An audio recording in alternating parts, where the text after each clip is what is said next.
Good morning दोस्तों, मेरा नाम Sandeep Kumar Reddy from engineers competitive training academy.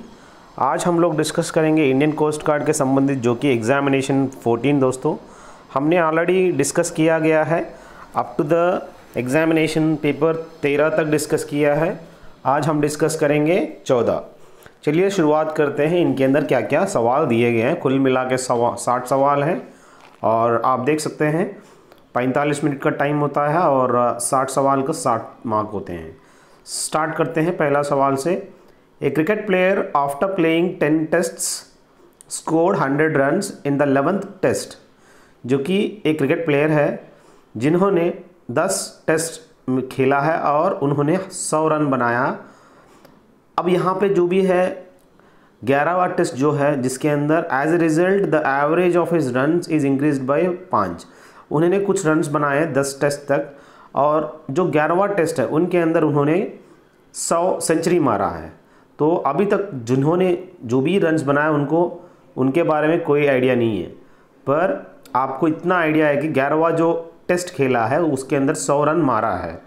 As a result the average of his runs is increased by 5, जो कि उसकी वजह से जो कि एवरेज उसका जो रन्स है उसका कितना इंक्रीज हुआ है, जो कि 5 है दोस्तों।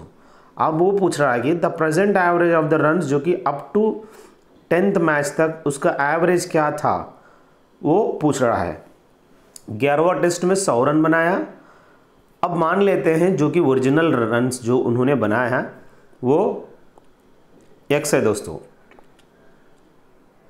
अब मान लो यहाँ पे अगर x है, यहाँ का जो भी दिया गया है कुल मिला के 10 मैच में 10x होता है, जो कि यहाँ पे हम लोग 10x + 100 कुल मिला के डिवाइडेड बाय 11वां इज इक्वल टू जो कि एवरेज +5। अगर मान लो उसका जो ओरिजिनल एवरेज अगर x माना है, so 10x is the total number of runs plus 11वां मैच जो कि 100 डिवाइडेड बाय कुल मिला के मैचेस कितना हुआ 11। अब जो नया इंक्रीज़ हुआ है वो एवरेज 5 इंक्रीज़ हुआ है। इसकी वजह से जो ओरिजिनल एवरेज है x के ऊपर 5 कर दिया गया है। तब आपका वैल्यू x का यानी जो कि एवरेज आपको मिल जाएगा यहाँ पे उसके हिसाब से 45 रन्स टोटल जो भी रन्स है। सो यहाँ पे जो भी देखिएगा प्रेजेंट एवरेज पूछ रहा है जो कि 45 है दोस्तों। अगर वो पूछता है कि हर एक मैच में जो भी है उन्होंने देख सकते हैं 45 is the right answer for this, you can directly go through that. So इस हिसाब से आप लोग याद, ये 4.5 नहीं है दोस्तों, सिर्फ 45 तक ही यहाँ पे जो भी है आप देख सकते हैं। उसके बाद जो 5 हुआ वो 50 हो गया, यहाँ 4.5 नहीं है। अगला देखिए, simplify the value of square root of 3 square root of 3 square root of 3 square root of 3। इस तरह का जो सवाल होते हैं सीधा आप जो कि मान लो 3 की जगह x है, अब जो भी स्क्वायर रूट्स है वो n मानेंगे तो then n to the power of p - 1 divided by n to the power of p। ये एक फॉर्मूला है दोस्तों। उस फॉर्मूले के हिसाब से जो कि यहाँ पे जो कि आप जानते हैं n जो है स्क्वायर रूट अगर है तो 2 है, क्यूब रूट है तो 3 है। So 2 to the power of p यानी जितनी बार नंबर ऑफ टाइम्स जो भी स्क्वायर रूट्स आया हुआ है कुल मिलाकर 4 बार आया हुआ। 2 to the power of 4 - 1 divided by 2 to the power of 4 is the answer, that is 3 to the power of 15/16 is the right answer दोस्तों। अगला the LCM of 3 different numbers दिया गया है 120, पर इनके अंदर ऐसा कौन सा वाला जो है HCF बन नहीं सकता है।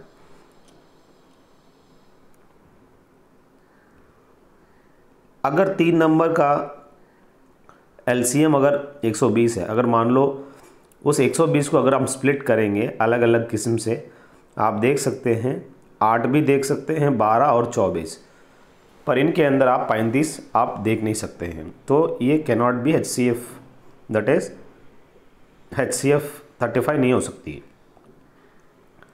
A/B का वैल्यू जानते हैं, अब A/C का वैल्यू जानते हैं। अब A/B/C फाइंड आउट करना आपको तो आता ही है। उसके बाद A/B/C फाइंड आउट करने के बाद आप आराम से यहाँ पे उसका जो वैल्यूज़ है आराम से A+B/A+C में सब्स्टिट्यूट करने से 13/10 आपका आंसर आ जाएगा दोस्तों। अगला देखिए 120 इज़ 20% ऑफ ए नंबर। अगर ये नंबर को हम लोग x माने हैं तो आराम से हम लोगों को 120 is equal to 20/100 into x का वैल्यू 600 मिल जाएंगे। अब वो पूछ रहा है कि 120% ऑफ x यानी 600, 720 है दोस्तों। अगला द पॉपुलेशन ऑफ टाउन, जो कि 2 साल पहले 62,500 थी, उसमें क्या हुआ है, माइग्रेशन हो गया, चले गए, एक्सोडस, एक जगह से दूसरा जगह चले गए। उसकी वजह से उसका जो एवरेज रेट है हर साल 4% का कम हो गए। प्रेजेंट एवरेज, जो कि प्रेजेंट पॉपुलेशन फाइंड आउट करने के लिए कह रहा है। अब आप जानते हैं पहले अगर 100 था, अब 94 हो गया, फिर इसके बाद दूसरा साल 100 94 हो गया, 100 इंटू 100 जो कि 10,000 होता है, 94 इंटू 94 जो कि 8836 होता है दोस्तों। अभी आपको याद करने वाली चीज़ ये है, 10,000 का जो बराबर है वो 62,500 है दोस्तों, यानी 6.25। अब जो भी यहाँ पे 8836 के साथ अगर 6.25 मल्टीप्लाई करेंगे 55,225 आपका आंसर देखने को मिलेगा।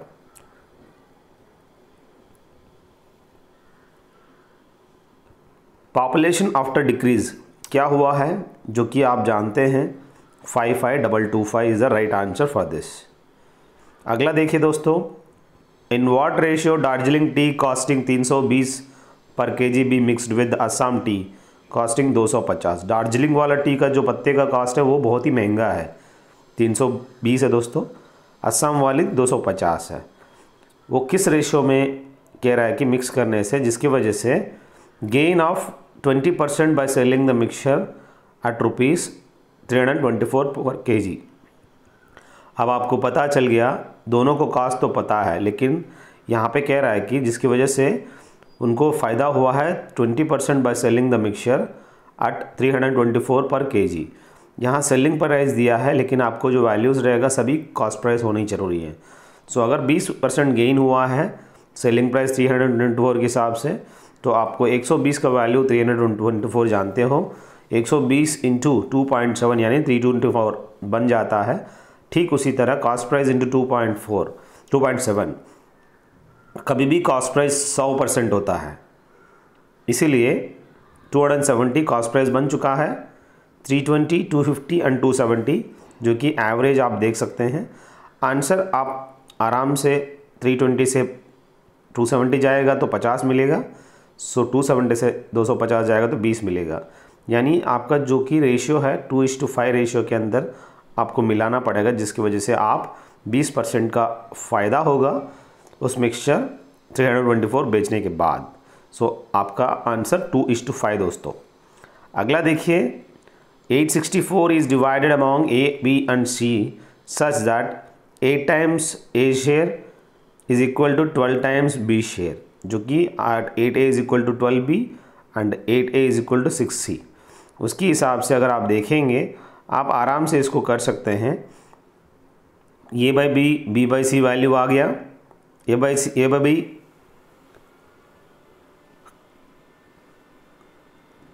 A बाई C का वैल्यू आपको पता चल गया, तो आप आराम से इंसर्ट करिए।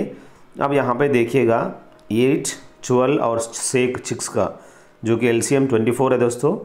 आराम से आप देख सकते हैं, अगर 24 बन रहा है, 12 3 जा 8 2 जा और 2 यहाँ पे जो भी दिया गया है 4, जैसे कि आप जानते हैं 6 4 जा 24। So 8A is equal to 12B is equal to, यहाँ पे देख सकते हैं इस रेशियो के साथ अगर LCM 24 बन रहा है तो रेशियो A, B और C का 3 2 एंड 4 आपको आ जाएगा दोस्तों। सो आपका जो वैल्यूज़ A, B और C आ गया, तो पूछ रहा है कि B का शेयर क्या है। सो 2 जो कि 9 है, 3 + 2 + 4। सो उसके हिसाब से इंटू 864 करेंगे तो आपको आराम से 192 रुपीज़ देखने को मिलेगा। अब कॉस्ट प्राइस ऑफ चेयर्स 500 रुपया दोस्तों। अगर वो 10% के हिसाब से 2 सक्सेसफुल डिस्काउंट मिला, यानी 10 का चीज़ 9 पे बेचा है पहली बार, दूसरी बार भी 10 का चीज़ 9 पे बेचा है क्योंकि 1/10 है, और 100 का चीज़ 81 में बेचा है, जो कि 100 का बराबर आपको दिया 500। ठीक उसी तरह 81 इंटू 5 जो कि 405 सेलिंग प्राइस है दोस्तों। सो अब आपको पता चल गया 2 बार डिस्काउंट देने के बाद 500 रुपये का चीज़ इस तरह का 405 में डिस्काउंट मिल गया। अगला देखिए, एक ट्रेड्समैन है जिन्होंने मार्क किया है गुड्स को 20% अबव द कॉस्ट प्राइस, पर उसने क्या किया, डिस्काउंट दे दिया उसके बाद 8%। अगर 100 रुपये का चीज़ उसने मार्कअप कर दिया है, अब मार्केट प्राइस कर दिया 120, उसके ऊपर 8% का डिस्काउंट मिला है, तो आप आराम से selling price equal to mass price into 100 minus discount by 100, जो कि final value is equal to initial value into 100 minus discount by 100 आता है। सो उसके हिसाब से आपको सेलिंग प्राइस वैल्यू 110.4 आपको देखने को मिलेगा, यानी सेलिंग प्राइस जो है कॉस्ट प्राइस से ज़्यादा है, फिर भी उसको मुनाफा हुआ है कितना है 10%, लेकिन 10.4 रुपीज़ का मुनाफा हुआ है, जो कि यहाँ पे देख सकते हैं। अगला देखिए दोस्तों, simple interest on a certain sum at 5% per annum for 3 years and 4 years differ by 42, जो कि सिंपल इंटरेस्ट यहाँ 5 साल का कितना बढ़ेगा, 5% के हिसाब से 3 साल का 15%, ठीक उसी तरह 4 साल का 20%। सो यानी 20% माइनस 15% का जो बराबर होता है 5% का वैल्यू दे दिया इन्होंने, कितना 42, पर आपको पता करनी है 100%, जो कि आपका जो प्रिंसिपल अमाउंट होता है, जो कि 840 सम है दोस्तों। अब उस 840 आपको पता चल गया यहाँ पे जो भी है, और यहाँ पे उसमें अगर वैल्यू यूज़ करेंगे तो आराम से आपको सिंपल इंटरेस्ट आ जाएगा। तो इस हिसाब से आप कर लीजिएगा, जो कि वैल्यू आपको सिंपल इंटरेस्ट 168, जो कि पी का वैल्यू के अंदर आपने अप्लाई कर दिया और हो गया। तो इस हिसाब से आपको करनी है दोस्तों। आई होप सिंपल इंटरेस्ट 168 आ चुका है।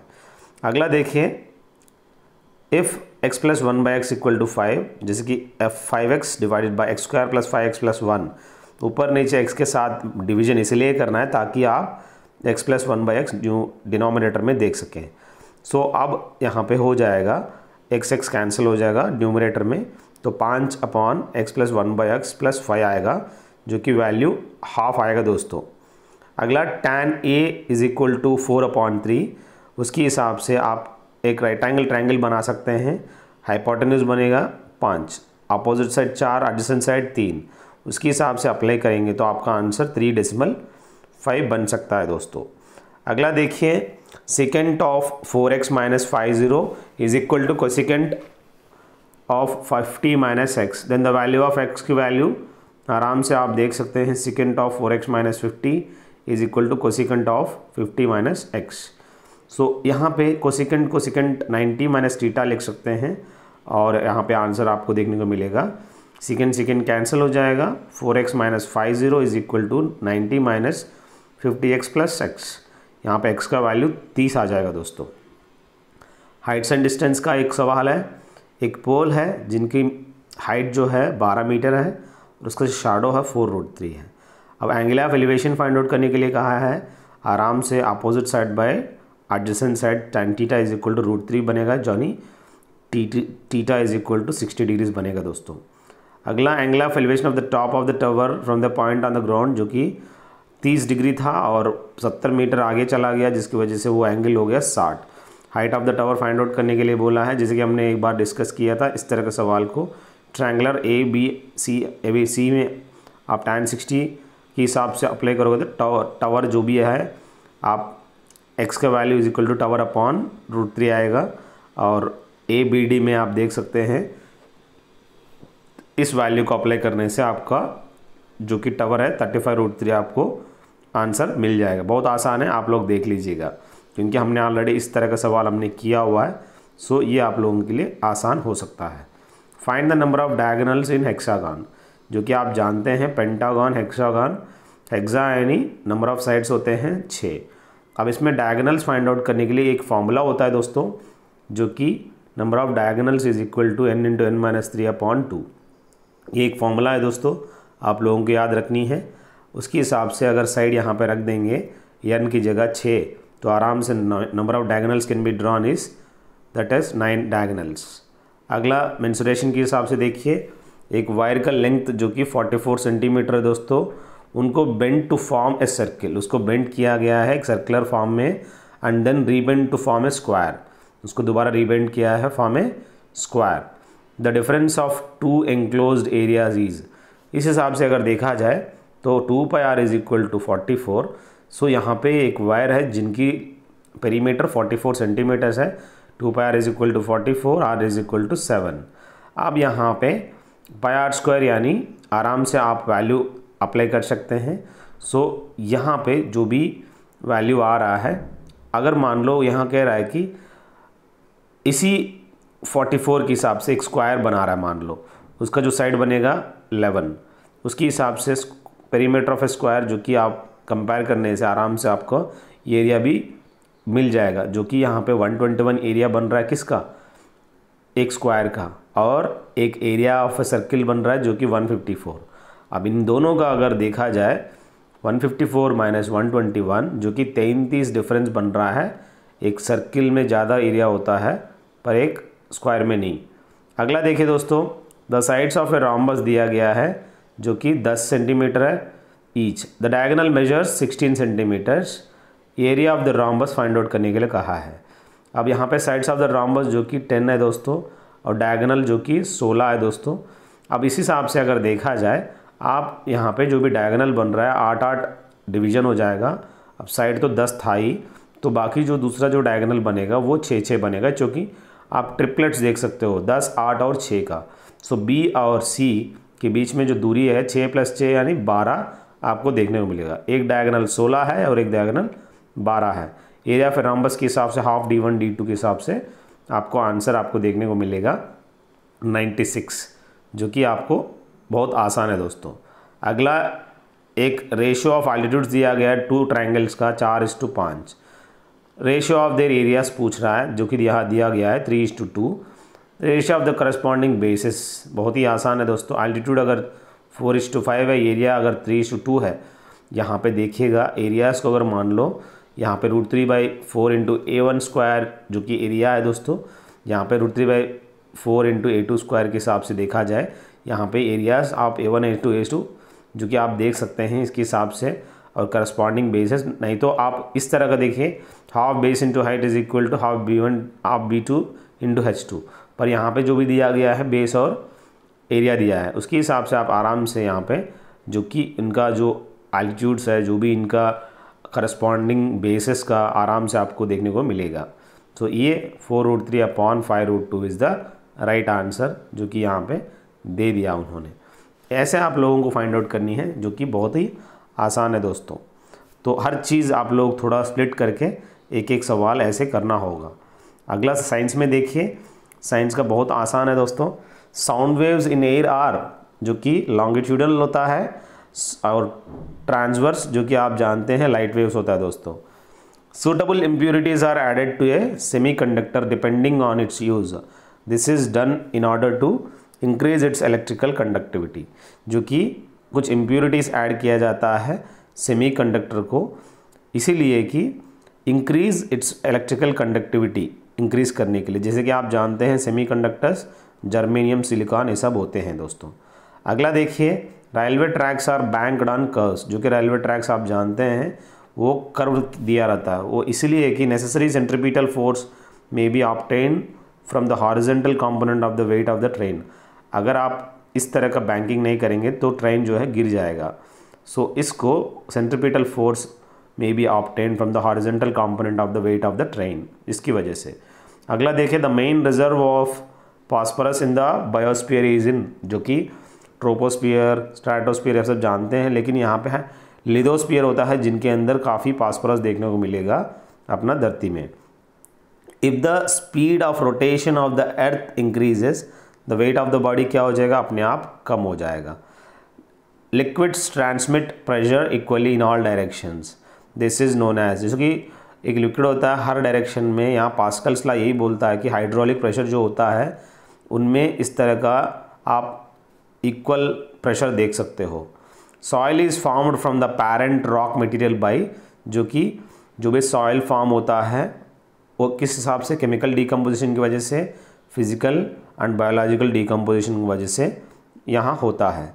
The gas used for artificial ripening of green fruit is, जो कि इथाइलिन को यूज़ किया जाता है artificial ripening of green fruit, अगर मान लो वेल्डिंग के लिए एसिटिलीन होता है, यहाँ पे इथेलिन जो है आर्टिफिशियल रैपनिंग के लिए इस्तेमाल किया जाता है। द नंबर ऑफ जी molecule of oxygen in 6.02 into 10⁻24 carbon monoxide molecule is, इसमें 5 ग्राम का मॉलिक्यूल होता है दोस्तों, इसके अंदर जी मॉलिक्यूल ऑफ ऑक्सीजन कितना होता है 5 grams. The number of electrons present in hydrogen plus is, जो कि 0 आप कह सकते हो, जिनके अंदर इलेक्ट्रॉन्स इन हाइड्रोजन में एकदम शून्य होता है दोस्तों। अब रीजनिंग देख सकते हो, ये डिस्टेंस एंड डायरेक्शन का है। अब यहाँ पे रेखा जो है पहले 7 किलोमीटर ईस्ट चली है, जो कि आप ईस्ट राइट साइड है दोस्तों, उसके बाद लेफ्ट 5 किलोमीटर चली है। अब वो कह रहा है कि find in which direction she is from starting point, starting point से अभी वो फाइनल पॉइंट आप जानते हैं, अब वो नॉर्थ ईस्टर्ली देख सकते हैं। अगला एक, which letter will be 5th to the right of 12th left from the right side, right side से 12th है, उसका 5th राइट साइड में आप देख सकते हो यहाँ पे जो भी है T is the right answer दोस्तों इसका, मतलब राइट साइड से जो 12वां काउंट करके फिर उसके बाद राइट आ गया जो कि T is the right answer. अगला, the word cannot be formed estrange, estrange से स्ट्रॉ नहीं बना सकते हैं, बाकी सब बन सकता है दोस्तों, डब्ल्यू नहीं है इसमें। अब जनरल नॉलेज में देखिए, Theyyam is a tradition of which state, Theyyam Kathakali ये सब चीज़ें केरल में होता है दोस्तों, आंध्र प्रदेश में कुचिपुड़ी भरतनाट्यम तमिलनाडु। अब बात आता है कर्नाटक, जो कि आप मुझे कमेंट सेक्शन में बताएंगे। The author of the book the India divided, इस किताब का जो ऑथर है राजेंद्र प्रसाद दोस्तों, जो कि आप जानते हैं सबसे पहला प्राइम मिनिस्टर कौन था, जवाहरलाल नेहरू। सबसे पहला प्रेसिडेंट कौन था, जो कि यही है दोस्तों। अब बात आता है तक्षशिंट अग्रीमेंट, अलग अलग अग्रीमेंट है दोस्तों। ये जो तक्षशिंट अग्रीमेंट है लाल बहादुर शास्त्री अयूब खान के बीच में हुआ है, महात्मा गांधी के बीच में और एक मोहम्मद अली जिन्ना के बीच में भी एक अग्रीमेंट हुआ, वो क्या है आप मुझे बताएंगे। Ryder Cup is associated with, जो कि आप जानते हैं गोल्फ के संबंधित गेम है दोस्तों राइडर कप। गुवाहाटी जो कि ब्रह्मपुत्र नदी के तट पर देख सकते हैं, असम में देख सकते हैं। अगला अंग्रेजी है दोस्तों, it is the duty of every citizen to do his utmost to defend the hardly won freedom of the country, बहुत ही इंपॉर्टेंट है दोस्तों। It is the duty of every citizen, ये हर सिटीजन का ड्यूटी बनता है उसका मैक्सिमम करने का, to defend the hardly won, defend करने के लिए हार्डली वन, यहाँ पे कह रहा है कि हार्डली वन की जगह हार्ड वन यूज़ करना चाहिए, यहाँ पे एडजेक्टिव फॉर्म नहीं है नाउन फॉर्म में, to defend the hard won freedom of the country. इस तरह का आपको एरर डिटेक्शन करनी है। I could not convince them because they persisted to suggested that I was lying, बहुत ही इंपॉर्टेंट है इस तरह का जेरेंट फॉर्म, जो कि टू सजेस्ट की जगह आई could not convince them because they persisted in suggesting that I was lying, मैं झूठ बोल रहा हूँ करके वो परसिस्ट कर रहे थे। He gave them no money nor he did help them in any other way, यहाँ पे नॉर डिड ही आना चाहिए, जो कि डिड पहले आता है दोस्तों।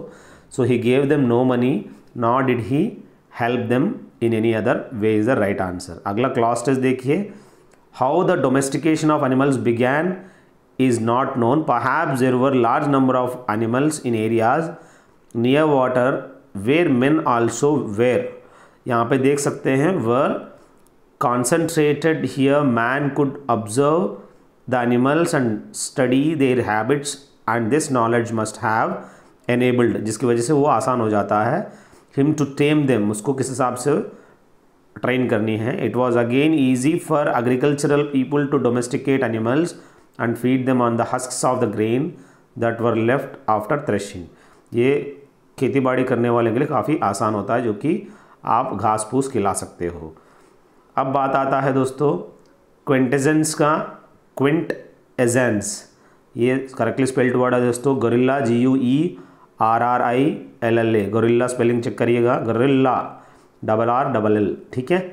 अगला देखिए, the convict said let me speak freely please, यहाँ पे the convict requested that he be allowed to speak freely, यहाँ पे रिक्वेस्ट किया है that he be allowed to speak freely is the right answer. My watch can't be repaired by any one, जो भी watch है no one can repair my watch को, यहाँ पे my watch can't be repaired by any one is the, यहाँ पे passive voice है दोस्तों, लेकिन active voice no one can repair my watch. It is difficult to shower affection on her, ये काफ़ी मुश्किल है, टू शवर मतलब यानी उसके ऊपर अफेक्शन दिखाना। द सिनोनिम ऑफ ग्रफ यानी काफ़ी रफ होता है दोस्तों, इस ग्रफ का मतलब होता है। एंटोनिम अगर देखा जाए एरुडाइट का, जो कि अनस्कॉलरली, एरुडाइट यानी स्कॉलरली होता है, antonym unscholarly. Tough tissues in joint, जो कि इनको हम कहते हैं लिगामेंट्स, जो कि काफ़ी स्ट्रॉन्ग टिश्यूज़ कह सकते हैं। He was given Hobson's choice यानी no real choice at all, कोई चॉइस ही नहीं है, इस तरह का हम कह सकते हैं। बाकी आप देख सकते हैं दोस्तों यहाँ पे जो भी दिया गया है कोस्ट गार्ड की, कुल मिला के ये हमने ऑलरेडी 13वां डिस्कस किया, ये चौथा है दोस्तों, बाकी 6 भी हम डिस्कस करेंगे। आप लोगों के लिए जुड़े रहिए। थैंक यू दोस्तों। अगर अच्छा लगे तो कहीं ना कहीं कुछ मिस्टेक्स होते हैं और उसको आप कंसिडर करके आप उसका सही आंसर निकाल के आंसर करने की कोशिश करिए। Thank you, have a good day, have a great life.